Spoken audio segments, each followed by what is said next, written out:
hope you're doing well. First of all, I want to say thank you so much to the wonderful response for everybody that's watched the video that I posted yesterday about having cerebral palsy, and it's just such a blessing.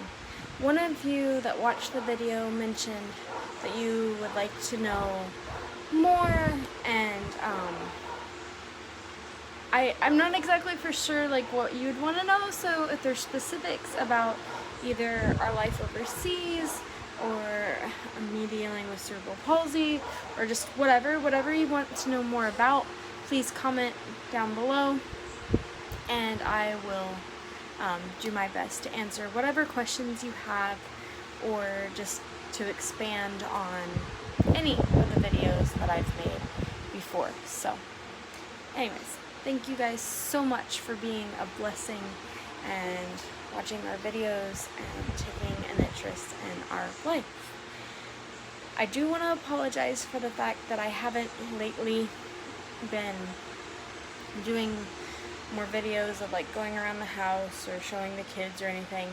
It's really hard with fostering and with little ones to like not get their faces or not, get part of their faces and stuff. And with my cerebral palsy, I have found that a lot of times holding the camera, my hands can be a little shaky and I'm just not the best at it. So I prefer to sit and use my phone stand and have a stationary situation that I have control over. And so that is why you haven't seen a whole lot of moving around. And honestly, with 3 kids, like when I'm dealing with the 3 kids, I'm not like thinking, oh, I need to pull out the camera and videotape this. Like, that's just not what goes through my head when I'm dealing with 3 little ones. Especially the twins, because they are seeking a lot of attention right now, which is fine. They're 1 and 1-year-olds do that. And I think especially in their situation of now getting more one-on-one attention than they ever did in the orphanage, or probably even in their family situation, they're just really seeking it out. So anyways, today we had school. It's Friday. It was t-shirt day because today we had like a sports come out and shout, so I got to wear my gray t-shirt, my jeans, so that was super exciting and just makes a Friday that much better. I finished up report card comments because they're due on Monday, and then we normally would have tried to go to the sporting event that was after school, but today our Friday was busy. Today is, first of all, the twins are 16 months old today, so they're growing and changing. We got them when they were just a little bit over a year, and so they weren't even 13 months old when we got them. So it's crazy to think that they're already 16 months old and we've already had them for over 3 months. Wow. And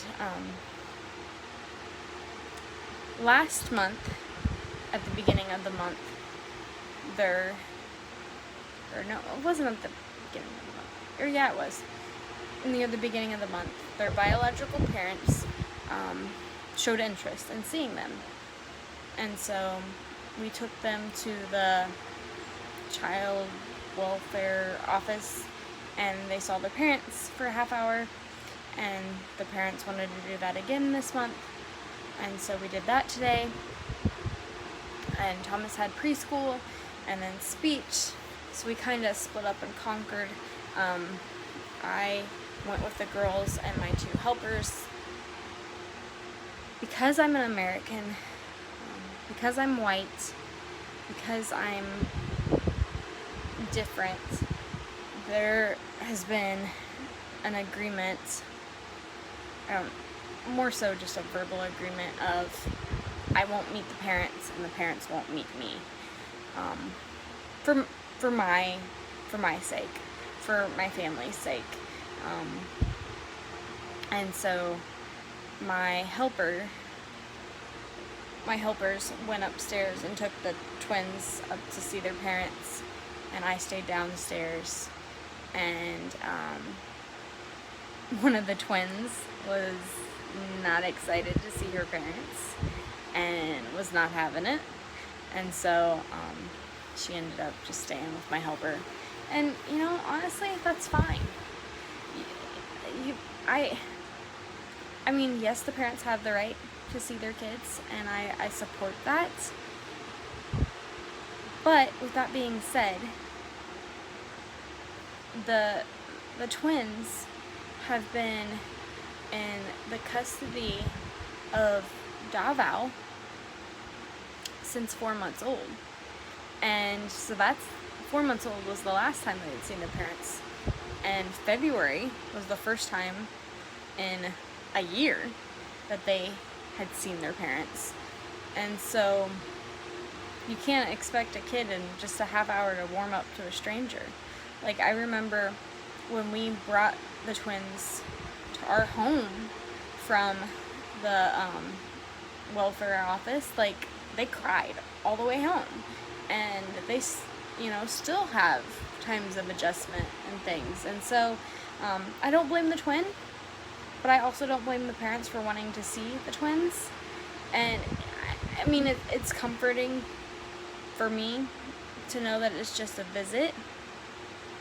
You know, that the parents can't decide right then and there at the moment that they're not going to give the kids back to me, because they have to prove that they can take care of them.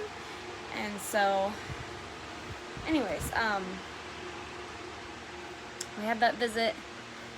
I'd say it went well for the most part. The first visit the twins had with their parents, they gave them like these crackers or something, and the kids came back orange. Like, there was orange all over their face, and there was orange all over their clothes, and I try to put them in nice outfits, you know. It's like, okay, they're seeing their mom and dad, you know, I'm not gonna just let them wear an everyday outfit that we would wear around the house. I'm gonna put them in a little dress or something. And they get dirty, but that did not happen today, so I was very thankful for that. And I just sat downstairs and read a book, and you know, it's at this point, like, we would love to adopt the twins if that worked out, but we also know that it's a very complicated situation, and we are not in a place where we can stay in Davao for 6 years, 7 years straight without, you know, going back to the States. Like, we have a family that we love and want to be around, and we've got, you know, churches we want to see and partners and things, and a pact that Dan and I have made, and we plan to stick to it, is at this time, Thomas and I do not travel by ourselves. And it makes me feel better. I think it makes Dan feel better, and it definitely makes my family in the States feel better. And so we're gonna go back this summer.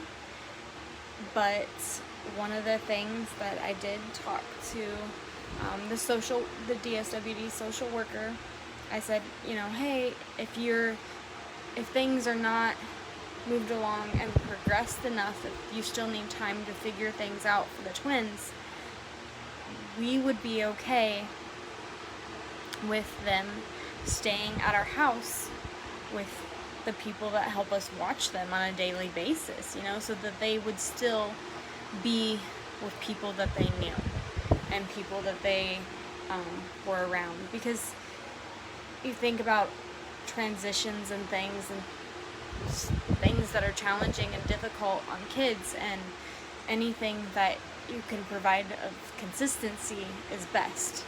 And so we're open to that, but we also know that, you know, they might have things figured out before we go back to the States. And so we're just trying to sense the Lord's leading and take care of the orphans and the widows the best we can. And just, yeah, it's a process. It's always a challenge. I think we've, made some mistakes along the way, but there's definitely a lot of people here that need love and support and attention, and we're just gonna try to do our best to give that to them in the best way that we possibly can. And yeah, hopefully we're bringing honor and glory to the Lord and serving Him to the best of our ability. So that's our goal. That's our plan for now. I would appreciate prayers for this summer. Like, we've got to figure out logistics of either leaving some money here to make sure that all the twins' needs are still met, or stocking up on a lot of diapers and wipes and formula and food and just all that. It's just like, one, I think I need to calculate just in general, how many diapers do we need, like, per month for 2 kids at a time, and I guess with the coronavirus and everything going around, that is something that crosses your mind. It's like, okay, if each kid uses like 6 diapers a day, 6 times 2 is 12, and then 31 days in a month, and just trying to calculate that and what that looks like. I will say this, I'm very grateful for the fact that the girls now willingly eat rice and chicken and a lot of normal things that everybody eats, so that's a blessing and that helps. And so it'll all work out, and I'm trying not to stress about it too much. It is nice to know that come the end of May, that more than likely, unless something changes, we won't have to say goodbye to them at that point. And yeah, hopefully they'll have a great summer without an older brother to pick on them, or they won't have to share toys or any of that, and except with each other. And so yeah, there you go. I guess this is kind of ended up being a twin update, but today was good. They got to see their parents, and we're just trying to live life and love every moment. So talk to you later. Bye. God bless.